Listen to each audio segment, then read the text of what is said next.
Stay at home mom ka ba kagaya ko at gusto mong kumita kahit nasa bahay lang? So, isi-share ko ngayon sa inyo ang isa sa mga pinagkakakitaan ko, ang TPC load business. Paano nga ba mag-start sa TPC load business? So, ang kailangan mo lang ay cellphone, kahit basic phone pwede siya, at 300 pesos na puhunan.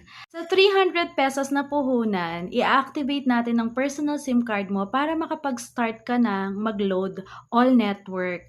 Yes, all network po ang pwede mong i-load, one SIM card only.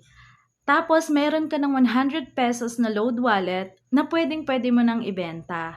At meron ka na ring 5 SIM card activation. Meron ka ring load guide na ifa-forward ko sa'yo.